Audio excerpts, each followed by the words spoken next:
Hello viewers, welcome to my channel. I am Pradeep of Maths Teacher. So dear S S L C students, ಇವತ್ತಿನ ಈ ವಿಡಿಯೋದಲ್ಲಿ ನಾವು 2020-21 S S L C maths ಸಬ್ಜೆಕ್ಟ್ನಲ್ಲಿ ಬರುವ maths scoring package as well as maths passing package ಅಂದರೆ ಈ ಒಂದು maths ಸಬ್ಜೆಕ್ಟ್ನಲ್ಲಿ ಬರುವಂತಹ ಇಂಪಾರ್ಟೆಂಟ್ ಕ್ವಶನ್ಸ್ ಮತ್ತು ಇಂಪಾರ್ಟೆಂಟ್ ಟಾಪಿಕ್ಸ್ ಯಾವುದು ಅನ್ನೋದ್ರ ಬಗ್ಗೆ ನಾವು ಮಾತಾಡೋಣ. ಅದು ಕೂಡ both Kannada medium as well as English ಮೀಡಿಯಮಲ್ಲಿ. ನಾನು ಹಾಗಾದರೆ ಇಂಪಾರ್ಟೆಂಟ್ ಕ್ವಶನ್ಸ್ ಮತ್ತು ಮೋಸ್ಟ್ ಎಕ್ಸ್ಪೆಕ್ಟೆಡ್ ಕ್ವಶನ್ಸನ್ನು ಈ ಒಂದು ವಿಡಿಯೋದಲ್ಲಿ ನಿಮಗೆ ತಿಳಿಸ್ಕೊಡ್ತೀನಿ. ಸೊ ಹಾಗಾದರೆ ಈ ವಿಡಿಯೋವನ್ನು ಲಾಸ್ಟ್ವರೆಗೂ ನೀವು ನೋಡಿ ಅಂತ ಹೇಳೋದಕ್ಕೆ ಇಷ್ಟಪಡ್ತೀನಿ. ಹಾಗಾದರೆ ನಾವು ಸ್ಟಾರ್ಟ್ ಮಾಡೋದಾದರೆ ಮೊದಲನೇದಾಗಿ ವೆರಿ ಇಂಪಾರ್ಟೆಂಟ್ ಕಂಪಲ್ಸರಿಯಾಗಿ ಬರುವಂತಹ ಕೆಲವೊಂದು ಟಾಪಿಕ್ಸ್ಗಳು ಆ್ಯಸ್ ವೆಲ್ ಆಸ್ ಕ್ವಶನ್ಸ್ಗಳು ಯಾವ್ದು. Childrens, I have uploaded or I have edited the questions as well as in English medium as well as the Kannada medium. ಎರಡೂ ಸೆಕ್ಷನ್ಗೂ ಆಗೋ ತರಹ ಎರಡೂ ಮೀಡಿಯಮ್ಗೂ ಆಗೋ ತರಹ ನಾನು ಹೇಳಿದ್ದೀನಿ. ಸೊ ನೀವು ನೋಡ್ಕೋಬಹುದು ಅನ್ನುವಂಥದ್ದು.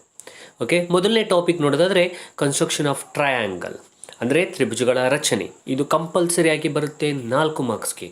ತಿಳ್ಕೊಳ್ಳಿ, ಮೊದಲನೇದಾಗಿ ಕನ್ಸ್ಟ್ರಕ್ಷನ್ ಆಫ್ ಟ್ರಯಾಂಗಲ್ ಈ ವರ್ಷದಲ್ಲಿ ನಿಮಗೆ 4 ಮಾರ್ಕ್ಸ್ಗೆ ಕೇಳುವಂತಹ ಚಾನ್ಸಸ್ ಇದೆ, ಅಥವಾ 4 ಮಾರ್ಕ್ಸ್ ಕೇಳ್ತಾರೆ ಅನ್ನುವಂಥದ್ದು. ಬಿಕಾಸ್ ಹೋದ ವರ್ಷ ನಿಮಗೆ ಅಥವಾ ಹೋದ ಅಕಾಡೆಮಿಕ್ ಇಯರಲ್ಲಿ ನಿಮಗೆ ಈ ಒಂದು ಕನ್ಸ್ಟ್ರಕ್ಷನ್ ಆಫ್ ಟ್ರಯಾಂಗಲ್ ನಿಮಗೆ 3 ಮಾರ್ಕ್ಸ್ ಕೇಳ್ತಿದ್ರು, ಆದರೆ ಈ ಸಲ 4 ಮಾರ್ಕ್ಸ್ಗೆ ಕೇಳ್ತಾರೆ ಅನ್ನುವಂಥದ್ದು.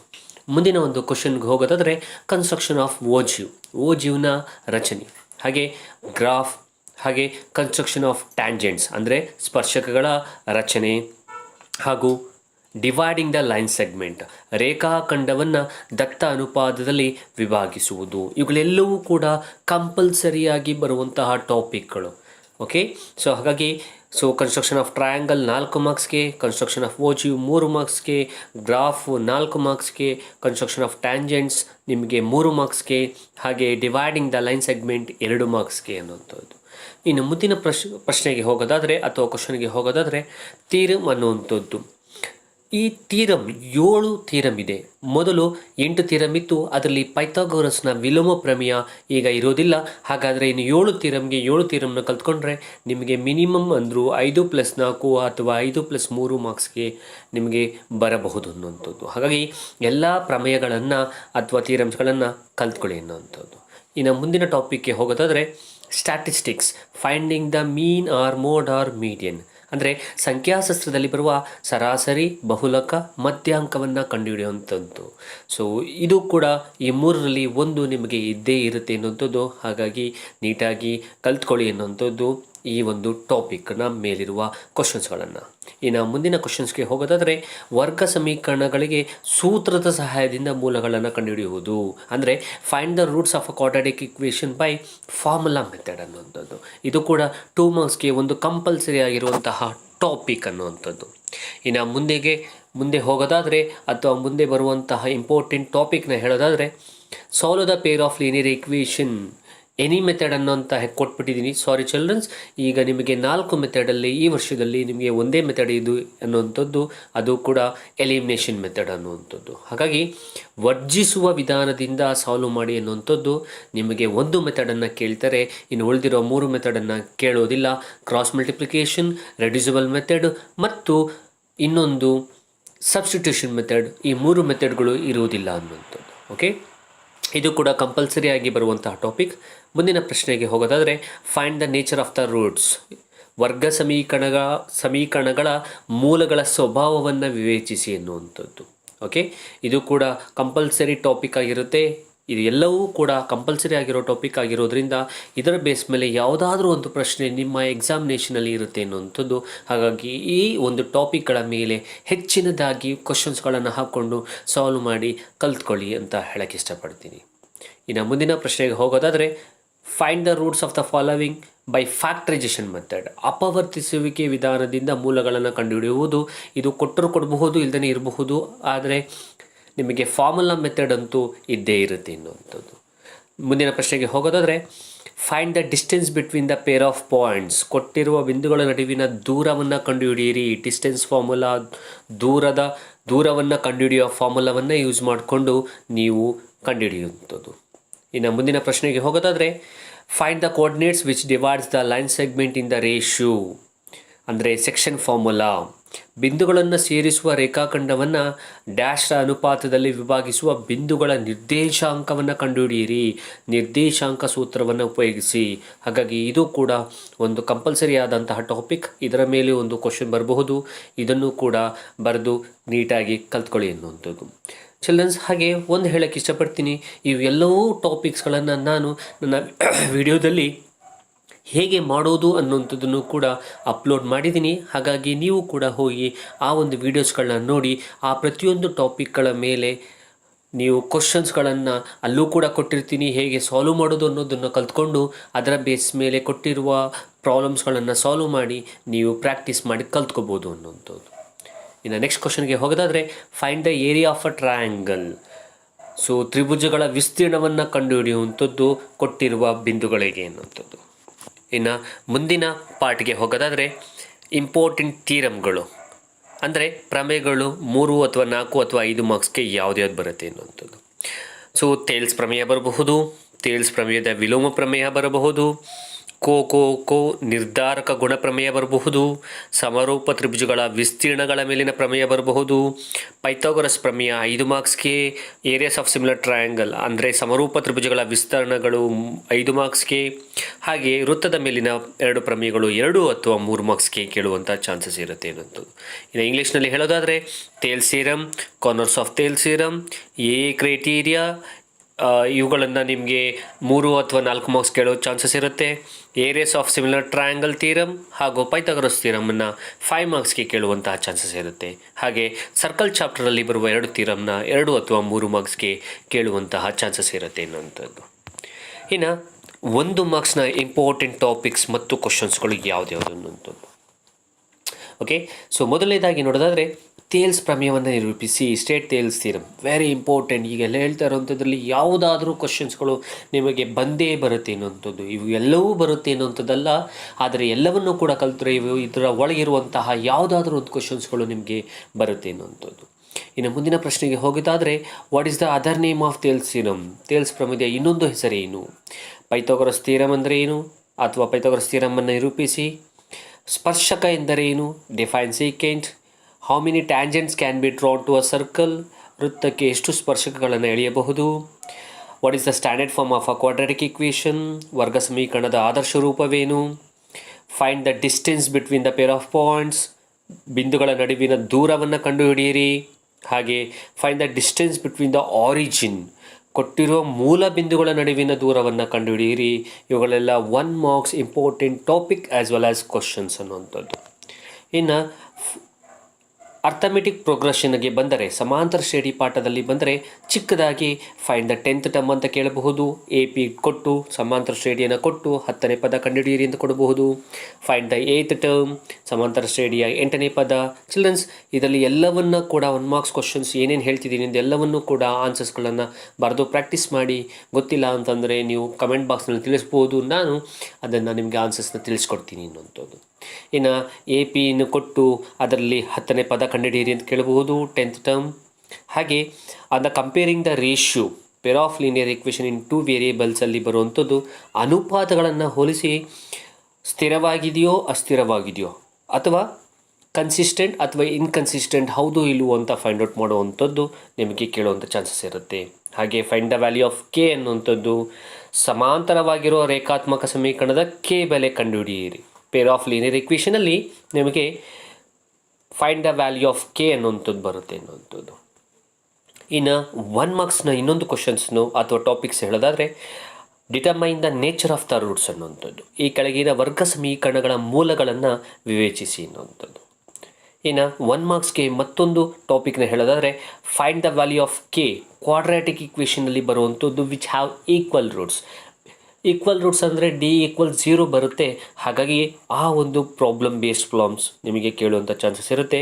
ಕನ್ನಡದಲ್ಲಿ ಹೇಳೋದಾದರೆ, ವರ್ಗ ಸಮೀಕರಣಗಳು ಸಮನಾದ 2 ಮೂಲಗಳನ್ನು ಹೊಂದಿದರೆ ಕೆ ಬೆಲೆ ಕಂಡುಹಿಡಿಯಿರಿ ಅನ್ನೋಂಥ ಕ್ವಶನ್. ಹಾಗೆ ಕ್ವಶನ್ಸ್ಗಳನ್ನು ಕೊಡ್ತಾ ಇದ್ದೀನಿ, ಬಿಡಿಸಿ ಸಾಲ್ವ್ ಮಾಡಿ ಚಿಲ್ಡ್ರನ್ಸ್.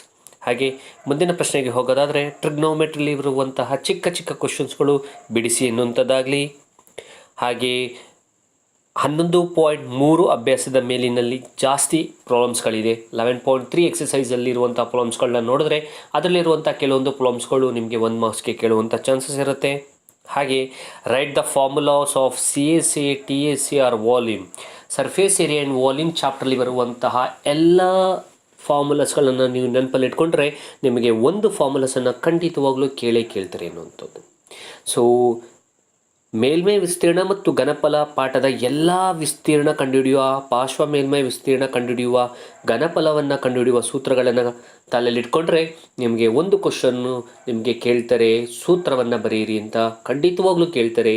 ಆಗ ನೀವು 1 ಮಾರ್ಕ್ಸನ್ನು ತಗೋಬೋದು ಅನ್ನುವಂಥದ್ದು. ಹಾಗೆ ಇನ್ನು 2 ಮಾರ್ಕ್ಸ್ನ ಟಾಪಿಕ್ಗೆ ಹೋಗೋದಾದರೆ ಡಿಸ್ಟೆನ್ಸ್ ಫಾರ್ಮುಲಾ ಬೇಸ್, ಅಂದರೆ ದೂರವನ್ನು ಕಂಡುಹಿಡಿಯುವಂತಹ ಫಾರ್ಮುಲಾ ಬೇಸ್ ಕೆಲವೊಂದು ಲೆಕ್ಕಗಳನ್ನು ಕೂಡ ಕೊಟ್ಟಿದ್ದೀನಿ, ಅವುಗಳನ್ನು ನೀವು ಬರೆದು ಪ್ರಾಕ್ಟೀಸ್ ಮಾಡ್ಬೋದು ಅನ್ನೋಂಥದ್ದು. ಅಭ್ಯಾಸ 7.1ರ 8ನೇ ಲೆಕ್ಕ, ಅಲ್ಲೂ ಕೂಡ ನಾನು ಕರೆಕ್ಟಾಗಿ ಹಾಕಿದ್ದೀನಿ ಯಾವ ಪ್ರಾಬ್ಲಮ್ಮು ಎಲ್ಲೆಲ್ಲಿ ಬರುತ್ತೆ ಅನ್ನೋಂಥದ್ದು. ಅಂದರೆ ಎಕ್ಸಸೈಸ್ 7.1ನಲ್ಲಿ ಬರುವಂತಹ ಪ್ರಾಬ್ಲಮ್ಸ್ಗಳು ಇವು ಚಿಲ್ಡ್ರನ್ಸ್. ಸೊ ಪ್ರಾಕ್ಟೀಸ್ ಮಾಡಿ. ಇನ್ನು ಏರಿಯಾಸ್ ಆಫ್ ಟ್ರಯಾಂಗಲ್ ಅಂದರೆ ಎಕ್ಸಸೈಸ್ 7.3 ಅಭ್ಯಾಸ 7.3ರಲ್ಲಿ ಬರುವಂತಹ ಲೆಕ್ಕಗಳು, ಇವೆಲ್ಲವೂ ಕೂಡ 2 ಮಾರ್ಕ್ಸ್ಗೆ ಅಥವಾ 2 ಮಾರ್ಕ್ಸ್ಗೆ ಕೇಳುವಂಥ ಚಾನ್ಸಸ್ ಇರುತ್ತೆ. ಹಾಗಾಗಿ ನಾನು ನಿಮಗೆ ಕೊಡ್ತಾ ಇದ್ದೀನಿ, ಇದನ್ನೆಲ್ಲವನ್ನು ಕೂಡ ಪ್ರಾಕ್ಟೀಸ್ ಮಾಡಿ ಅನ್ನೋಂಥದ್ದು. ಕೆಲವೊಂದು ಸಲ ಅದನ್ನೇ ಕೇಳುವಂಥ ಚಾನ್ಸಸ್ ಇರುತ್ತೆ, ಕೆಲವೊಂದು ಸಲ ಆ ಕ್ವಶನ್ನಲ್ಲಿ ಡೇಟಾವನ್ನು ಚೇಂಜ್ ಮಾಡಿ, ಟಾಪಿಕ್ ಇರುತ್ತೆ ಡೇಟಾವನ್ನು ಚೇಂಜ್ ಮಾಡಿ ನಿಮಗೆ ಕೊಡುವಂಥ ಚಾನ್ಸಸ್ ಇರುತ್ತೆ ಅನ್ನೋಂಥದ್ದು. ಇನ್ನು ಸೆಕ್ಷನ್ ಫಾರ್ಮುಲಾ ಬೇಸ್ ಪ್ರಾಬ್ಲಮ್ಸ್ ಅಂದರೆ ಎಕ್ಸಸೈಸ್ 7.2 ಅದೇ ಕೋಆರ್ಡಿನೇಟಿವ್ ಜಿಯೋಮೆಟ್ರಿಯಲ್ಲಿ ಅಭ್ಯಾಸ 7.2ರಲ್ಲಿ ಬರುವಂಥ ಲೆಕ್ಕಗಳನ್ನು ನೀವು ಮಾಡುವಂಥದ್ದು. ಅದರಲ್ಲಿ ಕೂಡ ನಿಮಗೆ ಕ್ವಶನ್ಸ್ಗಳು 2 ಮಾರ್ಕ್ಸ್ಗೆ ಕೇಳುವಂಥ ಚಾನ್ಸಸ್. ಇನ್ನು ಕನ್ಸ್ಟ್ರಕ್ಷನ್ ಆಫ್ ಟ್ಯಾಂಜೆಂಟ್ಸ್, ರಚನೆಗಳು ಪಾಠದ ಅಭ್ಯಾಸ 6.2 ಅಂದರೆ ಎಕ್ಸಸೈಸ್ 6.2 ಅಲ್ಲಿರುವಂಥದ್ದು. ಕನ್ಸ್ಟ್ರಕ್ಷನ್ ಖಂಡಿತವಾಗ್ಲೂ ಬರುತ್ತೆ ಚಿಲ್ಡ್ರನ್ಸ್. ಸೊ ಹಾಗಾಗಿ ನೀವು ಅದನ್ನು ನೋಡ್ಕೊಳ್ಳಿ ಅನ್ನುವಂಥದ್ದು. 2 ಮಾರ್ಕ್ಸ್ಗೆ ಅಥವಾ 3 ಮಾರ್ಕ್ಸ್ಗೆ ಕನ್ಸ್ಟ್ರಕ್ಷನ್ ಇದ್ದೇ ಇರುತ್ತೆ ಅನ್ನುವಂಥದ್ದು. ಸೊ ಎಲ್ಲ ಟ್ಯಾಂಜೆಂಟ್ ಕನ್ಸ್ಟ್ರಕ್ಷನ್ಗಳನ್ನು ನೀವು ಮಾಡಿ ಅನ್ನುವಂಥದ್ದು. ಇನ್ನು ಕನ್ಸ್ಟ್ರಕ್ಷನ್ ಆಫ್ ಟ್ಯಾಂಜೆಂಟ್ಸ್, ರಚನೆಗಳನ್ನು, ಸ್ಪರ್ಶಕಗಳ ರಚನೆಯನ್ನು ಮಾಡುವುದರ ಮೇಲೆ ಕೆಲವೊಂದು ಪ್ರಾಬ್ಲಮ್ಸ್ಗಳನ್ನು ಕೂಡ ಕೊಟ್ಟಿದ್ದೀನಿ, ನೀವು ಪ್ರಾಕ್ಟೀಸ್ ಮಾಡಿ ಅನ್ನುವಂಥದ್ದು. ಸೊ ಇದು ಕ್ವಶನ್ಸ್ಗಳು ನಿಮಗೆ ಅಭ್ಯಾಸ ಕನ್ನಡ ಮೀಡಿಯಮ್ಗಾದರೆ ಅಭ್ಯಾಸ 6.2ರಲ್ಲಿ ಬರುತ್ತೆ. ನೀವು ಆ ಒಂದು 6.2ರ ಮೇಲಿನ ಎಲ್ಲ ಲೆಕ್ಕಗಳನ್ನು ನೀವು ಸಾಲ್ವ್ ಮಾಡಿ ಅನ್ನುವಂಥದ್ದು. ಇನ್ನು ಕ್ವಾಡ್ರಾಟಿಕ್ ಈಕ್ವೇಷನ್ ಅಂದರೆ ವರ್ಗ ಸಮೀಕರಣಗಳ ಮೂಲವನ್ನು ಕಂಡುಹಿಡಿಯುವಂಥದ್ದು ಸೂತ್ರದ ಸಹಾಯದಿಂದ. ಕೆಲವೊಂದು ಪ್ರಾಬ್ಲಮ್ಸ್ಗಳನ್ನು ನಾನು ಅಲ್ಲೇ ಕೊಟ್ಟಿದ್ದೀನಿ, ಸೂತ್ರವನ್ನು ಕೂಡ ಕೊಟ್ಟಿದ್ದೀನಿ, ನೀವು ಬರೆದು ಪ್ರಾಕ್ಟೀಸ್ ಮಾಡಿ ಅನ್ನುವಂಥದ್ದು. ಸೊ ಹೇಗೆ ಕಲಿಬೇಕು ಅನ್ನುವಂಥದ್ದು ಕೂಡ ವರ್ಗ ಸಮೀಕರಣಗಳನ್ನು ಸೂತ್ರದ ಸಹಾಯದಿಂದ ಹೇಗೆ ಬಿಡಿಸುವಂಥದ್ದು ಅನ್ನೋದನ್ನು ಕೂಡ ನಾನು ವಿಡಿಯೋ ಮಾಡಿದ್ದೀನಿ. ನೀನು ನನ್ನ ಯೂಟ್ಯೂಬ್ ಚಾನಲನ್ನು ನೋಡಿದ್ರೆ, VGT ಅಕಾಡೆಮಿ ಯೂಟ್ಯೂಬ್ ಚಾನಲಲ್ಲಿ ನೋಡಿದ್ರೆ ಅದನ್ನು ಕೂಡ ನೀವು ಕಲ್ತ್ಕೋಬೋದು ಅನ್ನುವಂಥದ್ದು. ಇನ್ನು ಮುಂದಿನ ಪ್ರಶ್ನೆಗೆ ಹೋಗೋದಾದರೆ ಅರ್ಥಮೆಟಿಕ್ ಪ್ರೋಗ್ರೆಷನ್, ಸಮಾಂತರ ಶ್ರೇಣಿಯ ಪಾಠದ ಮೇಲಿನ ಕೆಲವೊಂದು ಲೆಕ್ಕಗಳನ್ನು ಕೂಡ ಕೊಟ್ಟಿದ್ದೀನಿ. Kannada medium as well as English ಮೀಡಿಯಮಲ್ಲೂ ಕೊಟ್ಟಿದ್ದೀನಿ. ನೀವು ನೋಡಿ ಬರೆದು ಪ್ರಾಕ್ಟೀಸ್ ಮಾಡಿ ಅನ್ನುವಂಥದ್ದು, ಕಲ್ತ್ಕೊಳ್ಳಿ ಅನ್ನುವಂಥದ್ದು. ಇನ್ನು finding the nature of the roots ಅಂದರೆ ಈ ಕೆಳಗಿನ ವರ್ಗ ಸಮೀಕರಣಗಳ ಮೂಲಗಳ ಸ್ವಭಾವವನ್ನು ಕಂಡುಹಿಡಿಯಿರಿ ಮತ್ತು ಸ್ವಭಾವವನ್ನು ಬರೆಯಿರಿ ಅನ್ನುವಂಥದ್ದು. ಸೊ ಕೆಲವೊಂದು ಕ್ವಶನ್ಸ್ಗಳನ್ನು ಕೊಟ್ಟಿದ್ದೀನಿ, ಕ್ವಶನ್ಸ್ಗಳನ್ನು ಸಾಲ್ವ್ ಮಾಡಿ ಅನ್ನೋದು. ಇನ್ನು ಮುಂದಿನ ಪಾರ್ಟಿಗೆ ಹೋಗೋದಾದರೆ solve the pair of linear equation by elimination method ಅನ್ನುವಂಥದ್ದು. ವರ್ಜಿಸುವ ವಿಧಾನದಿಂದ ಈ ಕೆಳಗಿನ ರೇಖಾತ್ಮಕ ಸಮೀಕರಣಗಳನ್ನು ಬಿಡಿಸಿ ಅನ್ನುವಂಥದ್ದು. ಕೆಲವೊಂದು ಲೆಕ್ಕಗಳನ್ನು ಕೊಟ್ಟಿದ್ದೀನಿ, ಇಷ್ಟು ಲೆಕ್ಕಗಳನ್ನು ನೀವು ಪ್ರಾಕ್ಟೀಸ್ ಮಾಡಿದ್ರೆ ನಿಮಗೆ ಯಾವ ಪ್ರಾಬ್ಲಮ್ಸ್ಗಳನ್ನು ಇದನ್ನು ಬಿಟ್ಟು ಬೇರೆ ಯಾವ ಪ್ರಾಬ್ಲಮ್ಸ್ಗಳನ್ನು ಕೊಟ್ಟರೂ ಕೂಡ ನೀವು ಈಸಿಯಾಗಿ ಮಾಡ್ಬೋದು ಅನ್ನುವಂಥದ್ದು. ಮೊದಲನೇದಾಗಿ ವರ್ಜಿಸುವ ವಿಧಾನದಿಂದ ಹೇಗೆ ಬಿಡಿಸುವುದು ಅನ್ನೋದನ್ನು ಕಲ್ತ್ಕೊಳ್ಳಿ ಅನ್ನುವಂಥದ್ದು. ಇವುಗಳೆಲ್ಲವೂ ಇಂಪಾರ್ಟೆಂಟ್ ಪ್ರಾಬ್ಲಮ್ಸ್. ಇನ್ನು ಸಿಮಿಲರ್ ಟ್ರಯಾಂಗಲ್, ಸಮರೂಪ ತ್ರಿಭುಜಗಳ ಪಾಠದ ಮೇಲಿನ ಕೆಲವೊಂದು ಲೆಕ್ಕಗಳನ್ನು ಕೊಟ್ಟಿದ್ದೀನಿ. ಎಕ್ಸಸೈಸ್ 2.2 ಅಲ್ಲಿ ಸಿಮಿಲರ್ ಟ್ರಯಾಂಗಲ್ ಚಾಪ್ಟ್ರಲ್ಲಿ ಬರುವಂತಹ ಎಕ್ಸಸೈಸ್ 2.2 ಪ್ರಾಬ್ಲಮ್ಸ್ಗಳನ್ನು ಕೊಟ್ಟಿದ್ದೀನಿ. ಇದನ್ನು ಕೂಡ ಪ್ರಾಕ್ಟೀಸ್ ಮಾಡಿ, ಸಾಲ್ವ್ ಮಾಡಿ ಆ್ಯಸ್ ವೆಲ್ ಆಸ್ ಪ್ರಾಕ್ಟೀಸ್ ಮಾಡಿ ಅನ್ನೋಂಥದ್ದು. ಇನ್ನು ಇದು ಕೂಡ exercise 2.3 based as well as exercise 2.5 ಅಭ್ಯಾಸ 2.3 ಮತ್ತು ಅಭ್ಯಾಸ 2.5ರ ಮೇಲಿನ ಕೆಲವೊಂದು ಲೆಕ್ಕಗಳು. ಬಹಳ ಇಂಪಾರ್ಟೆಂಟ್ ಆದಂತಹ ಕೆಲವೊಂದು ಪ್ರಾಬ್ಲಮ್ಸ್ಗಳು.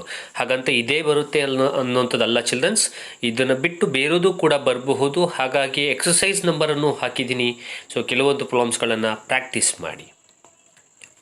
ಇನ್ನು ಮುಂದಿನ ಒಂದು ಪಾರ್ಟ್ಗೆ ಬರೋದಾದರೆ, pair of linear equation in 2 ವೇರಿಯೇಬಲಲ್ಲಿ ಕಂಪೇರಿಂಗ್ ದ ರೇಷಿಯೋ. ಈಗಾಗಲೇ ನಾನು ಮೊದಲೇ ಇದನ್ನು ಹೇಳಿದ್ದೀನಿ, 1 ಮಾರ್ಕ್ಸು ಕೇಳುವಂತಹ ಚಾನ್ಸಸ್ ಇರುತ್ತೆ, ಹಾಗೆ ಇಲ್ಲೂ ಕೂಡ ಕೇಳುವಂಥ ಚಾನ್ಸಸ್ ಇರುತ್ತೆ. ಸೊ ಸರಳ ರೇಖೆಯಲ್ಲಿ ಅಥವಾ ಒಂದೇ ಬಿಂದುವಿನಲ್ಲಿ ಅಥವಾ ಸಮಾನಾಂತರವಾಗಿದೆಯೇ ಎಂಬುದನ್ನು ಪರೀಕ್ಷಿಸಿ ಎಂಬುವಂತಹ ಪ್ರಾಬ್ಲಮ್ಸ್ಗಳು. ಇನ್ನು ತ್ರಿಕೋನಮಿತಿಯ ಅನ್ವಯಗಳು ಪಾಠದ ಅಭ್ಯಾಸದ ಲೆಕ್ಕಗಳು, ಅಂದರೆ ಅಪ್ಲಿಕೇಶನ್ಸ್ ಟು ಟ್ರಿಗ್ನೋಮೆಟ್ರಿ ಚಾಪ್ಟರ್ನ ಕೆಲವೊಂದು ಪ್ರಾಬ್ಲಮ್ಸ್ಗಳನ್ನ ನಾನು ಈಗ ಕೊಟ್ಟಿದ್ದೀನಿ. ಆ ತ್ರಿಕೋನಮಿತಿಯ ಅನ್ವಯಗಳ ಪಾಠದ ಅಭ್ಯಾಸದ ಲೆಕ್ಕಗಳನ್ನು ಪಿಕ್ ಮಾಡಿ ಕೊಟ್ಟಿರೋದನ್ನು ಸಾಲ್ವ್ ಮಾಡಿ ನೀವು ಕಲ್ತ್ಕೊಳ್ಳಿ. ಇದರಲ್ಲಿ ಕೆಲವೊಂದು ಪ್ರಾಬ್ಲಮ್ಸ್ಗಳು ನಿಮಗೆ ಎಕ್ಸಾಮ್ಗೆ ಕೇಳಬಹುದು, ಎಕ್ಸಾಮ್ಗೆ ಇದೇ ಬರಬಹುದು, ಅಥವಾ ಇದರ ಬೇಸ್ ಮೇಲೆ ಕೆಲವೊಂದು ಡೇಟಾವನ್ನು ಬದಲಾವಣೆ ಮಾಡಿ ಬೇರೆ ತರಹದ ಪ್ರಶ್ನೆಗಳನ್ನು ಕೂಡ ಕೇಳಬಹುದು. ಇನ್ನು 3 ಮಾರ್ಕ್ಸ್ಗೆ ಬರೋದಾದರೆ, 3 ಮಾರ್ಕ್ಸ್ ಇಂಪಾರ್ಟೆಂಟ್ ಟಾಪಿಕ್ಸ್ಗಳು ಬರೋದಾದರೆ, ಮೊದಲನೆಯ 4 ನಿಮಗೆ ಇದ್ದೇ ಇರುತ್ತೆ ಅನ್ನೋಂಥದ್ದು ಯಾವುದ್ಯಾವುದು ಅಂದರೆ, ಮೊದಲನೇದು ಒಂದು ಥಿಯರಮ್ ಇರುತ್ತೆ, ಒಂದು ಓಜಿಯೋ ಕನ್ಸ್ಟ್ರಕ್ಷನ್ ಇರುತ್ತೆ, ಒಂದು ಮೀನು ಅಥವಾ ಮೋಡ್ ಅಥವಾ ಮೀಡಿಯನ್ ಇರುತ್ತೆ ಅನ್ನೋಂಥದ್ದು. ಹಾಗಾಗಿ 4 ಟಾಪಿಕ್ಸ್ ಅಲ್ಲ, 3 ಟಾಪಿಕ್ಸ್ ಅನ್ನೋಂಥದ್ದು ಚಿಲ್ಡ್ರನ್ಸ್ ಅದು. ಸೊ ಪ್ರಮೇಯಗಳು, ಓಜಿಯೋ ರಚನೆ, ಬಹುಲಕ ಅಥವಾ ಸರಾಸರಿ ಅಥವಾ ಮಧ್ಯಾಂಕ ಕಂಡುಹಿಡಿಯುವುದು, ಈ 3 ಟಾಪಿಕ್ಗಳು ನಿಮಗೆ ಖಂಡಿತವಾಗ್ಲೂ ಇರುತ್ತೆ. ಹಾಗಾಗಿ ಈ 3 ಟಾಪಿಕ್ಗಳನ್ನು ನೀಟಾಗಿ ಪ್ರಾಕ್ಟೀಸ್ ಮಾಡಿ ಕಲ್ತ್ಕೊಳ್ಳಿ. ಈ 3 ಟಾಪಿಕ್ಗಳು 3 ಮಾರ್ಕ್ಸ್ಗೆ ಖಂಡಿತವಾಗ್ಲೂ ಇರುತ್ತೆ ಅನ್ನೋಂಥದ್ದು. ಹಾಗೆ ಥಿಯರಮ್ಸ್ಗಳು ಯಾವ್ದ್ಯಾವುದು ಅನ್ನೋದ್ರ ಬಗ್ಗೆ ಈಗಾಗಲೇ ಹೇಳಿದ್ದೀನಿ. ಥೇಲ್ಸ್ ಥಿಯರಮ್, ಸರ್ಕಲ್ಸ್ದು 2 ಥಿಯರಮ್, ಥೇಲ್ಸ್ ಪ್ರಮೇಯದ ವಿಲೋಮ ಪ್ರಮೇಯ, corners of Thales, A criteria theorem ಅಥವಾ ಕೋನ ನಿರ್ಧಾರಕ ಗುಣ ಪ್ರಮೇಯ.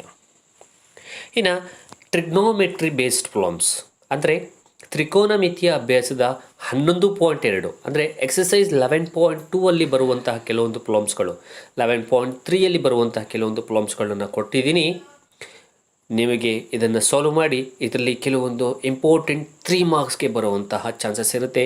ಫಾರ್ ಎಕ್ಸಾಂಪಲ್, ಇಲ್ಲಿ ನೀವು ಫಿಗರ್ನ ನೋಡ್ತಾ ಇದ್ದರೆ ಅಥವಾ ಇಮೇಜನ್ನು ನೋಡ್ತಾ ಇದ್ದರೆ, ಇದರಲ್ಲಿ the 5th one, the 3rd one and the 4th one, ಈ 3 ಸ್ವಲ್ಪ ತುಂಬ ಇಂಪಾರ್ಟೆಂಟ್ ಆಗಿರುತ್ತೆ.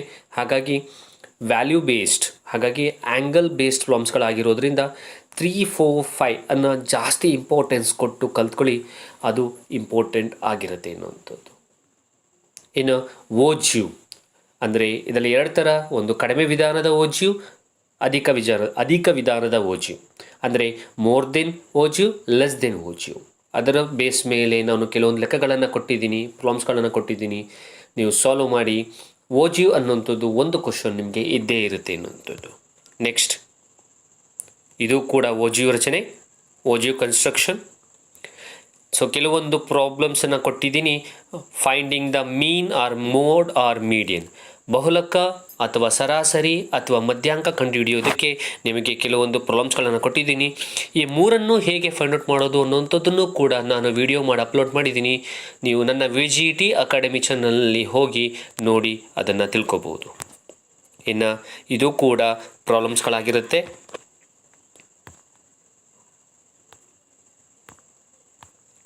ಇನ್ನು ಮುಂದಿನ ಪಾಠಿಗೆ ಹೋಗೋದಾದರೆ, ಇದು important childrens, pair of linear equation in 2 variables. ಅದರಲ್ಲಿ ಬರುವಂತಹ ಸ್ಟೇಟ್ಮೆಂಟ್ ಪ್ರಾಬ್ಲಮ್ಸ್ ಇವುಗಳೆಲ್ಲವೂ ತುಂಬ ಇಂಪಾರ್ಟೆಂಟ್ ಆದಂತಹ ಪ್ರಾಬ್ಲಮ್ ಚಿಲ್ಡ್ರನ್ಸ್. ಏಜ್ ಪ್ರಾಬ್ಲಮ್ ಆಗಿರಬಹುದು, ಅಥವಾ down stream up stream problem ಆಗಿರಬಹುದು, ಅಥವಾ ಟ್ರೈನ್ ಪ್ರಾಬ್ಲಮ್ ಆಗಿರಬಹುದು, ಕಾರ್ ಸ್ಪೀಡ್ ಆಗಿರ್ಬೋದು. ಇವುಗಳೆಲ್ಲವೂ ಕೂಡ ತುಂಬ ಇಂಪಾರ್ಟೆಂಟ್ ಆದಂತಹ ಪ್ರಾಬ್ಲಮ್. ಇದ್ರ ಬೇಸ್ ಮೇಲೆ ಯಾವುದಾದ್ರೂ ಒಂದು ನಿಮಗೆ ಕ್ವಶನ್ ಇದ್ದೇ ಇರುತ್ತೆ ಅನ್ನುವಂಥದ್ದು. 2 ಚರಾಕ್ಷರವುಳ್ಳ ರೇಖಾತ್ಮಕ ಸಮೀಕರಣಗಳ ಜೋಡಿಗಳು ಪಾಠದ ಮೇಲಿನ ಎಲ್ಲ ಸ್ಟೇಟ್ಮೆಂಟ್ ಲೆಕ್ಕಗಳು. ಹಾಗಾಗಿ ಎಲ್ಲ ಅಭ್ಯಾಸದ ಲೆಕ್ಕಗಳನ್ನು ಪ್ರಾಕ್ಟೀಸ್ ಮಾಡಿ. ನಿಮಗೆ ಒಂದು ಕ್ವಶನ್ ಈ ತರಹ ಸ್ಟೇಟ್ಮೆಂಟ್ ಪ್ರಾಬ್ಲಮಲ್ಲಿ ಒಂದು ಕ್ವಶನ್ ನಿಮಗೆ ಇರುತ್ತೆ ಅನ್ನುವಂಥದ್ದು. ನಿಮಗೆ ಡೌಟ್ ಇದ್ದರೆ ಯಾವುದಾದ್ರೂ ಕ್ವಶನ್ಸ್ನ ಕಮೆಂಟ್ ಬಾಕ್ಸ್ನಲ್ಲಿ ನೀವು ತಿಳಿಸ್ಕೊಟ್ರೆ ಆ ಪ್ರಾಬ್ಲಮ್ಸ್ಗಳನ್ನು ನಾನು ವಿಡಿಯೋ ಮಾಡಿ ಅಪ್ಲೋಡ್ ಮಾಡಿ ಹಾಕ್ತೀನಿ ಅನ್ನುವಂಥದ್ದು. ಸೊ ಇದು ಕೂಡ ಸ್ಟೇಟ್ಮೆಂಟ್ ಪ್ರಾಬ್ಲಮ್ಸ್, ಇದು ಕೂಡ ಸ್ಟೇಟ್ಮೆಂಟ್ ಪ್ರಾಬ್ಲಮ್ಸ್. ಇನ್ನು ಟ್ರಿಗ್ನೋಮೆಟ್ರಿಯಲ್ಲಿ ಐಡೆಂಟಿಟೀಸ್ ಬೇಸ್ಡ್ ಪ್ರಾಬ್ಲಮ್ಸ್ ಅಂದರೆ ಅಭ್ಯಾಸ 11.4 ಅಂದರೆ ಎಕ್ಸಸೈಸ್ 11.4ನಲ್ಲಿರುವ 5th ಕ್ವಶನ್ ಮೇಲಿರುವ ಕ್ವಶನ್ಸ್ಗಳು. ಇದು ಪ್ರೂವ್ ಮಾಡಬೇಕಾಗಿರುವಂಥದ್ದು. ಹಾಗಾಗಿ ತ್ರಿಕೋನಮಿತಿಯಲ್ಲಿ ಬರುವಂತಹ ಲೆಕ್ಕಗಳು ತುಂಬ ಇಂಪಾರ್ಟೆಂಟ್ ಟು ಪ್ರೂವ್ ಮಾಡುವಂಥದ್ದು. ಇದರಲ್ಲಿ ನಿಮಗೆ ಇದನ್ನೇ ಕೇಳ್ತಾರೆ ಅಂತ ಹೇಳೋದಕ್ಕಾಗಲ್ಲ. ಸೊ ಚಾನ್ಸಸ್ ತುಂಬ ಕಷ್ಟ ಇರುತ್ತೆ. ನಿಮಗೆ ಬೇರೆದು ಕೂಡ ಕೇಳಬಹುದು. ಐಡೆಂಟಿಟೀಸ್ನ ಸಾಲ್ವ್ ಮಾಡೋದು ಹೇಗೆ ಅನ್ನೋದನ್ನು ಕಲ್ತ್ಕೊಳ್ಳಿ ಅನ್ನೋವಂಥದ್ದು. ಇನ್ನು 4 ಮಾರ್ಕ್ಸ್ ಇಂಪಾರ್ಟೆಂಟ್ ಟಾಪಿಕ್ಸ್ನ ಹೇಳೋದಾದರೆ, ಮೊದಲನೇದು ಪ್ರಮೇಯದ ಮೇಲಿನ ಎಲ್ಲ ಲೆಕ್ಕಗಳು, ಅಂದರೆ ಸಮರೂಪ ತ್ರಿಭುಜಗಳ ವಿಸ್ತೀರ್ಣಗಳು ಪಾಠದಿಂದ ಅಥವಾ ಸಮರೂಪ ತ್ರಿಭುಜಗಳು ಪಾಠದಿಂದ, theorem based on triangle chapter, ಅದರಲ್ಲಿ ಯಾವುದಾದ್ರೂ ಒಂದು 4 ಮಾರ್ಕ್ಸ್ಗೆ ಕೇಳುವಂಥ ಚಾನ್ಸಸ್ ಇರುತ್ತೆ. ಒಂದು ಗ್ರಾಫ್ ಇರುತ್ತೆ, ಇನ್ನೊಂದು AP ಅಂದರೆ ಸಮಾಂತರ ಶ್ರೇಣಿಯ ಮೇಲೆ ಅಪ್ಲಿಕೇಶನ್ ಲೆವೆಲ್, ಒಂದು ಹೊರಗಿನ ಪುಸ್ತಕದ ಹೊರಗಿನ ಒಂದು ಲೆಕ್ಕಗಳಾಗಿರುವಂಥದ್ದು. ಇನ್ನೊಂದು ಸರ್ಫೇಸ್ ಏರಿಯಾ ಆ್ಯಂಡ್ ವಾಲ್ಯೂಮ್, ಮೇಲ್ಮೈ ವಿಸ್ತೀರ್ಣ ಅಥವಾ ಘನಫಲ ಪಾಠದ ಮೇಲಿನ ಪ್ರಶ್ನೋತ್ತರಗಳು. ಹಾಗೆ ಟ್ರಿಗ್ನೋಮೆಟ್ರಿಕ್ ಐಡೆಂಟಿಟೀಸನ್ನು ಕೂಡ ಕೇಳುವಂಥ ಚಾನ್ಸಸ್ ಇರುತ್ತೆ, ಅಂದರೆ ತ್ರಿಕೋನಮಿತಿಯ ನಿತ್ಯ ಸಮೀಕರಣಗಳ ಮೇಲಿನ ಪ್ರಶ್ನೋತ್ತರಗಳು 4 ಮಾರ್ಕ್ಸ್ಗೆ ಕೆಲವೊಂದು. ಆದರೆ ತುಂಬ ಇಂಪಾರ್ಟೆಂಟ್ ಆದಂತಹ ಟಾಪಿಕ್ಸ್ಗಳು ಯಾವುದ್ಯಾವುದು ಅಂದರೆ, ಒಂದು ಗ್ರಾಫ್ ಆಗಿರಬಹುದು, ಒಂದು ಥಿಯರಮ್ ಬರಬಹುದು, ಇನ್ನೊಂದು ಅರ್ಥಮೆಟಿಕ್ ಪ್ರೋಗ್ರೆಷನ್ ಸಮಾಂತರ ಶ್ರೇಣಿಯ ಪ್ರಾಬ್ಲಮ್ಸ್ಗಳಾಗಿರಬಹುದು, ಇನ್ನೊಂದು ಸರ್ಫೇಸ್ ಏರಿಯಾ ಆ್ಯಂಡ್ ವಾಲ್ಯೂಮ್ ಅಂದರೆ ಮೇಲ್ಮೈ ವಿಸ್ತೀರ್ಣ ಅಥವಾ ಘನಫಲದ ಪಾಠದ ಮೇಲಿನ ಪ್ರಶ್ನೋತ್ತರಗಳು. ಈ 4 ಟಾಪಿಕ್ ಅಂತೂ ಕಂಪಲ್ಸರಿ ಇದ್ದೇ ಇರುತ್ತೆ. ಇನ್ನೊಂಥದ್ದು 5 ಮಾರ್ಕ್ಸ್ಗೆ ಥಿಯರಮ್ ಕೇಳಿದ್ರೆ ನಿಮಗೆ ಸರ್ಫೇಸ್ ಏರಿಯಾ ಆ್ಯಂಡ್ ವಾಲ್ಯೂಮ್ನ ಬೇಸ್ ಪ್ರಾಬ್ಲಮ್ಸ್ಗಳನ್ನು 4 ಮಾರ್ಕ್ಸಲ್ಲಿ ಎಕ್ಸ್ಪೆಕ್ಟ್ ಮಾಡ್ಬೋದು. ನಿಮಗೆ 4 ಮಾರ್ಕ್ಸ್ನ ಒಂದು ಕ್ವಶನ್ ಥಿಯರಮ್ನ 4 ಮಾರ್ಕ್ಸ್ನಲ್ಲಿ ಕೇಳಿದ್ರೆ ಸರ್ಫೇಸ್ ಏರಿಯಾ ಆ್ಯಂಡ್ ವಾಲ್ಯೂಮ್ನ ಕ್ವಶನ್ನ ನೀವು 5 ಮಾರ್ಕ್ಸ್ನಲ್ಲಿ ಎಕ್ಸ್ಪೆಕ್ಟ್ ಮಾಡ್ಬೋದು ಅನ್ನೋಂಥದ್ದು. ಹಾಗೆ ಇನ್ನೂ ಕೆಲವೊಂದು ಟಾಪಿಕ್ಸ್ಗಳು ಯಾವ್ದು ಅಂದರೆ, ಕೋಆರ್ಡಿನೇಟ್ ಚಾಪ್ಟರಲ್ಲಿ ಬರುವಂತಹ ಲೆಕ್ಕಗಳು, ನಿರ್ದೇಶಾಂಕ ರೇಖಾಗಣಿತದ ಪಾಠದ ಮೇಲಿನ ಕ್ವಶನ್ಸ್ಗಳು, ಸೊ ಹಾಗೆ applications to trigonometry base problems, ತ್ರಿಕೋನಮಿತಿಯ ಕೆಲವೊಂದು ಅನ್ವಯಗಳು ಪಾಠದ ಮೇಲಿನ ಪ್ರಶ್ನೋತ್ತರಗಳು. ನನ್ನ ಮುಂದಿನ ವಿಡಿಯೋದಲ್ಲಿ ಅಪ್ಲಿಕೇಶನ್ ಲೆವೆಲ್ ಕ್ವಶನ್ಸ್ಗಳನ್ನು ನಾನು ನಿಮಗೆ ಕೊಡ್ತೀನಿ, ಅಪ್ಲೋಡ್ ಮಾಡ್ತೀನಿ. ಸೊ ಆ ಒಂದು ಕ್ವಶನ್ಸ್ಗಳನ್ನು ಈಗ ನಾನು ಈಗಾಗಲೇ ಹೇಳಿದೆ, ಔಟ್ ಆಫ್ ಸಿಲೆಬಸ್ ಬರುವಂತಹ ಕೆಲವೊಂದು ಟಾಪಿಕ್ಸ್ಗಳು ಯಾವುದು AP ಬರಬಹುದು, ಟ್ರಿಗ್ನೋಮೆಟ್ರಿ ಬರಬಹುದು, ನಿಮಗೆ ಸರ್ಫೇಸ್ ಏರಿಯಾ ಆ್ಯಂಡ್ ವಾಲ್ಯೂಮ್ ಬರಬಹುದು, ಕೋಆರ್ಡಿನೇಟಿವ್ ಜಿಯೋಮೆಟ್ರಿ ಬರಬಹುದು. ಸೊ ಈ ಚಾಪ್ಟರ್ಸ್ಗಳಿಗೆ ಬರುವಂತಹ ಔಟ್ ಆಫ್ ಸಿಲೆಬಸ್ ಕ್ವಶನ್ಸ್ಗಳು ಯಾವುದು ಅನ್ನುವಂಥದ್ದನ್ನು ನಾನು ಮುಂದಿನ ವೀಡಿಯೋದಲ್ಲಿ ಹಾಕ್ತೀನಿ. ಈ ಒಂದು ಕ್ವಶನ್ಸ್ಗಳನ್ನ ನೀವು ಪ್ರಾಕ್ಟೀಸ್ ಮಾಡಿ ಸಾಲ್ವ್ ಮಾಡಿದ್ರೆ ಮೇ ಬಿ ನಿಮಗೆ ಅದ್ರ ಬೇಸ್ ಮೇಲೆ ಬರುವಂಥ ಪ್ರಾಬ್ಲಮ್ಸ್ಗಳು ನೀವು ಅಪ್ಲೈ ಮಾಡಿಕೊಂಡು ಆ ಮೆಥಡನ್ನು ಅಪ್ಲೈ ಮಾಡಿಕೊಂಡು you can solve it and you can take the marks ಅನ್ನುವಂಥದ್ದು. ಓಕೆ, ಇನ್ನು ಕ್ವಾಡ್ರಾಟಿಕ್ ಇಕ್ವೇಷನ್ ಸ್ಟೇಟ್ಮೆಂಟ್ ಪ್ರಾಬ್ಲಮ್ಸ್ಗಳಾಗಿರ್ಬೋದು, ಹಾಗೆ ಒಂದು ಕನ್ಸ್ಟ್ರಕ್ಷನ್ ಆಫ್ ಟ್ರಯಾಂಗಲ್. ಸೊ 4 ಮಾರ್ಕ್ಸ್ನಲ್ಲಿ 4 ಕ್ವಶನ್ಸ್ ಇರುತ್ತೆ. ಆದರೆ ನಾನಿಲ್ಲಿ 9 ಟಾಪಿಕ್ಸ್ಗಳನ್ನು ಕೊಟ್ಟಿದ್ದೀನಿ. ಹಾಗಾಗಿ 9 ಟಾಪಿಕ್ಸ್ಗಳನ್ನು ನೀವು ಕಲ್ತ್ಕೊಂಡ್ರೆ ನಿಮಗೆ ಈಸಿಯಾಗಿ 4ಕ್ಕೆ 4 ಕ್ವಶನ್ಸ್ಗಳನ್ನು ಕೂಡ ನೀವು ಸಾಲ್ವ್ ಮಾಡ್ಬೋದು. ಸೊ ಇನ್ನು ಅಪ್ಲಿಕೇಶನ್ಸ್ ಟು ಟ್ರಿಗ್ನೋಮೆಟ್ರಿ ಅಂದರೆ ಈಗ ತಾನೇ ಹೇಳ್ದಂಗೆ ಅಪ್ಲಿಕೇಶನ್ಸ್ ಟು ಟ್ರಿಗ್ನೋಮೆಟ್ರಿ ತ್ರಿಕೋನಮಿತಿಯ ಅನ್ವಯಗಳ ಪಾಠದ ಕೆಲವೊಂದು ಲೆಕ್ಕಗಳು ಯಾವ್ದು ಬರ್ಬೋದು ಅನ್ನೋಂಥದ್ದನ್ನು ನಾನು ಇಲ್ಲಿ ಮೆನ್ಷನ್ ಮಾಡಿ ಹೇಳಿದ್ದೀನಿ. ಇದನ್ನು ನೀವು ಪ್ರಾಕ್ಟೀಸ್ ಮಾಡ್ಬೋದು ಅನ್ನೋಂಥದ್ದು. So quadratic equation statement problems ಅಂದರೆ ವರ್ಗ ಸಮೀಕರಣದ ಸ್ಟೇಟ್ಮೆಂಟ್ ಪ್ರಾಬ್ಲಮ್ಸ್, ಅದು ಕೂಡ ಎಕ್ಸಸೈಸ್ 10.2 ಥರ್ಡ್ ಪ್ರಾಬ್ಲಮಿಂದ ಆಚೆ, ಹಾಗೆ 10.3 5th ಪ್ರಾಬ್ಲಮಿಂದ ಆಚೆ ಇರುವಂತಹ ಕೆಲವೊಂದು ಪ್ರಾಬ್ಲಮ್ಸ್ಗಳು ಅದರಲ್ಲಿರುವಂಥದ್ದೇ ಬರ್ಬೋದು. ಅದ್ರ ಬೇಸ್ ಮೇಲೂ ಕೆಲವೊಂದು ಸ್ವಲ್ಪ ಟ್ವಿಸ್ಟ್ ಆಗಿ ಕೇಳುವಂತಹ ಚಾನ್ಸಸ್ ಇರುತ್ತೆ ಅನ್ನೋಂಥದ್ದು. ಇವುಗಳೆಲ್ಲವೂ ಕೂಡ ಒಂದು 4 ಮಾರ್ಕ್ಸ್ನ ಜಾಗದಲ್ಲಿ ಬರುವಂತಹ ಕೆಲವೊಂದು ಕ್ವಶನ್ಸ್ಗಳು ಅನ್ನುವಂಥದ್ದು. ಇನ್ನು ಟ್ರಯಾಂಗಲ್ ಕನ್ಸ್ಟ್ರಕ್ಷನ್ನು ಕೆಲವೊಂದು ಕೊಟ್ಟಿದ್ದೀನಿ. ಕನ್ನಡ ಮೀಡಿಯಂಗೆ ಕ್ವಶನ್ಸ್ನ ಕನ್ವರ್ಟ್ ಮಾಡಿಲ್ಲ, ಆದರೆ ಯಾವ ಎಕ್ಸಸೈಸ್ ಅನ್ನುವಂಥದ್ದನ್ನು ಹೇಳಿದ್ದೀನಿ. ಅಭ್ಯಾಸ 6.1ರಲ್ಲಿರುವಂತಹ ಎಲ್ಲ ರಚನೆಗಳು. ಓಕೆ, ಸೊ ಇಂಗ್ಲೀಷ್ ಮೀಡಿಯಮ್ಗೆ ಅಲ್ಲೇ ಕ್ವಶನ್ಸ್ಗಳನ್ನು ಹಾಕಿದ್ದೀನಿ. ಆ ಕ್ವಶನ್ಸ್ಗಳನ್ನ ತೊಗೊಂಡು ನೀವು ಪ್ರಾಕ್ಟೀಸ್ ಮಾಡ್ಬೋದು ಅನ್ನುವಂಥದ್ದು. ಇನ್ನು ಕೋಆರ್ಡಿನೇಟಿವ್ ಜಿಯೋಮೆಟ್ರಿ ಚಾಪ್ಟ್ರಲ್ಲಿ ಬರುವಂತಹ ನಿರ್ದೇಶಾಂಕ ರೇಖಾಗಣಿತದ ಮೇಲೆ ಬರುವಂತಹ ಲೆಕ್ಕಗಳನ್ನು ಕೂಡ ಕೊಟ್ಟಿದ್ದೀನಿ. ಹಾಗೆ ಮೆನ್ಷನ್ನು ಮಾಡಿದ್ದೀನಿ ಯಾವ ಎಕ್ಸಸೈಸ್ ಲೆಕ್ಕಗಳು ಅನ್ನುವಂಥದ್ದು. ಅಭ್ಯಾಸ 7.1 ಅಂದರೆ ಎಕ್ಸಸೈಸ್ 7.1ನಲ್ಲಿ 6th ಪ್ರಾಬ್ಲಮ್ ಮೇಲೆ, 7.2ಅಲ್ಲಿ 6th ಪ್ರಾಬ್ಲಮ್ ಮೇಲೆ, 7.3ಯಲ್ಲಿ ಎಲ್ಲ ಲೆಕ್ಕಗಳು ಅಂದರೆ ಎಲ್ಲ ಪ್ರಾಬ್ಲಮ್ಸ್ಗಳು 7.3ಯಲ್ಲಿ. ಓಕೆ, ಸೊ ಇಂಗ್ಲೀಷ್ ಮೀಡಿಯಮ್ಗೆ ಕೆಲವೊಂದು ಕ್ವಶನ್ಸ್ ಕೊಟ್ಟಿದ್ದೀನಿ. ಹಾಗೆ ಹೇಳಿರುವಂತಹ ಪ್ರಾಬ್ಲಮ್ಸ್ಗಳನ್ನು ನೀವು ಸಾಲ್ವ್ ಮಾಡಬಹುದು. ಇನ್ನು ಸರ್ಫೇಸ್ ಏರಿಯಾ ಆ್ಯಂಡ್ ವಾಲ್ಯೂಮ್ ಪಾಠದಲ್ಲಿ, ಅಂದರೆ ಮೇಲ್ಮೈ ವಿಸ್ತೀರ್ಣ ಮತ್ತು ಘನಫಲ ಪಾಠದ ಮೇಲೆ ಕೆಲವೊಂದು ಕ್ವಶನ್ಸ್ಗಳು, ಅಂದರೆ RHL ಆ್ಯನ್ ಇಂಜಿನಿಯರಿಂಗ್ ಸ್ಟೂಡೆಂಟ್ ಈ ತರಹದ ಲೆಕ್ಕಗಳು, ಗುಲಾಬ್ ಜಾಮೂನ್ ಈ ಥರದ ಕೆಲವೊಂದು ಲೆಕ್ಕಗಳು. ಸೊ ಇವುಗಳನ್ನು ಕೂಡ ನೀವು ಪ್ರಾಕ್ಟೀಸ್ ಮಾಡಬಹುದು. ಹಾಗೆ ಸರ್ಫೇಸ್ ಏರಿಯಾ ಆ್ಯಂಡ್ ವಾಲ್ಯೂಮಲ್ಲೂ ಕೂಡ ಒಂದು ಟ್ವಿಸ್ಟೆಡ್ ಆಗಿರುವಂತಹ ಪ್ರಾಬ್ಲಮ್ಸ್ಗಳನ್ನು ಕೇಳುವಂತಹ ಚಾನ್ಸಸ್ ಇರುತ್ತೆ ಅನ್ನುವಂಥದ್ದು. ಸೊ ಜೊತೆಗೆ ಹೇಳಿರುವಂತಹ ಕ್ವಶನ್ಸ್ಗಳನ್ನು ಕೂಡ ನೀವು ಪ್ರಾಕ್ಟೀಸ್ ಮಾಡಿ, ಔಟ್ ಆಫ್ ಸಿಲೆಬಸ್ ಅಥವಾ ಹೊರಗೆಯಿಂದ ಕೆಲವೊಂದು ಪ್ರಾಬ್ಲಮ್ಸ್ಗಳನ್ನು ತಗೊಂಡು ಕೂಡ ಪ್ರಾಕ್ಟೀಸ್ ಮಾಡಿ ಅನ್ನುವಂಥದ್ದು. ಇನ್ನು ಗ್ರಾಫ್ನ ಕೆಲವೊಂದು ಕ್ವಶನ್ಸ್ಗಳನ್ನು ಕೂಡ ಕೊಟ್ಟಿದ್ದೀನಿ. ಈ ಗ್ರಾಫನ್ನು ಕೊಟ್ಟಿರುವ ಕ್ವಶನ್ಸ್ಗಳನ್ನ ಗ್ರಾಫ್ ಹಾಕಿ ಬಿಡಿಸಿ ಸಾಲ್ವ್ ಮಾಡಿ ಪ್ರಾಕ್ಟೀಸ್ ಮಾಡಿ ನೀವು ಕಲ್ತ್ಕೊಂಡು ಹೋದರೆ ನೆಕ್ಸ್ಟ್ ಗ್ರಾಫ್ ಯಾವುದೇ ಕೊಟ್ಟರೂ ಕೂಡ ನೀವು ಸಾಲ್ವ್ ಮಾಡಿ ಈಸಿಯಾಗಿ 4 ಮಾರ್ಕ್ಸ್ ತೊಗೋಬೋದು. ಇನ್ನು 5 ಮಾರ್ಕ್ಸ್ನ ಇಂಪಾರ್ಟೆಂಟ್ ಟಾಪಿಕ್ಸ್ ಮತ್ತು ಕ್ವಶನ್ಸ್ಗಳನ್ನು ಹೇಳೋದಾದರೆ, ಒಂದು ಪೈಥಾಗರಸ್ ಪ್ರಮೇಯ ಕೇಳಬಹುದು. ಅದನ್ನು ಕೇಳಲಿಲ್ಲ ಅಂದರೆ ಸಮರೂಪ ತ್ರಿಭುಜಗಳ ವಿಸ್ತೀರ್ಣಗಳ ಮೇಲಿನ ಪ್ರಮೇಯ, ಅಂದರೆ ಏರಿಯಾಸ್ ಆಫ್ ಸಿಮಿಲರ್ ಟ್ರಯಾಂಗಲ್ ಕೇಳಬಹುದು. ಅದನ್ನೂ ಕೇಳಲಿಲ್ಲ ಅಂದರೆ ಸರ್ಫೇಸ್ ಏರಿಯಾ ಆ್ಯಂಡ್ ವಾಲ್ಯೂಮ್, ಮೇಲ್ಮೈ ವಿಸ್ತೀರ್ಣ ಮತ್ತು ಘನಫಲ, ಈ ಪಾಠದಿಂದ ಈ ಚಾಪ್ಟರಿಂದ ಕೆಲವೊಂದು ಕ್ವಶನ್ಸ್ಗಳನ್ನು 5 ಮಾರ್ಕ್ಸ್ ಕೇಳ್ಬೋದು. ಅಥವಾ ಕೋಆರ್ಡಿನೇಟಿವ್ ಜಿಯೋಮೆಟ್ರಿ, ನಿರ್ದೇಶಾಂಕ ರೇಖಾಗಣಿತ ಚಾಪ್ಟ್ರಲ್ಲೂ ಕೂಡ ಕೆಲವೊಂದು ಟ್ವಿಸ್ಟೆಡ್ ಆಗಿರುವಂತಹ ಅಪ್ಲಿಕೇಶನ್ ಲೆವೆಲ್ ಕ್ವಶನ್ಸ್ಗಳನ್ನು ನಿಮಗೆ ಕೊಡಬಹುದು ಅನ್ನೋದು. ಇನ್ನು ಕೆಲವೊಂದು ಪ್ರಾಕ್ಟೀಸ್ ಕ್ವಶನ್ಸ್ಗಳನ್ನು ಕೊಟ್ಟಿದ್ದೀನಿ. ಈ ಪ್ರಾಕ್ಟೀಸ್ ಕ್ವಶನ್ಸ್ಗಳನ್ನು ನೀವು ನೋಡಿ ಬರೆದು ಕಲ್ತ್ಕೊಳ್ಳಿ ಅನ್ನುವಂಥದ್ದು. ಚಿಲ್ಡ್ರನ್ಸ್, ನಾನು ಇಷ್ಟು ತನಕ ಹೇಳಿರುವಂಥದ್ದು ಆಲ್ಮೋಸ್ಟ್ ಆಲ್ ಯಾವ ಜಾಗದಲ್ಲಿ, ಫಾರ್ ಎಕ್ಸಾಂಪಲ್ 2 ಮಾರ್ಕ್ಸ್ದು 8 ಕ್ವಶನ್ಸ್ ಬರುತ್ತೆ ನಿಮಗೆ.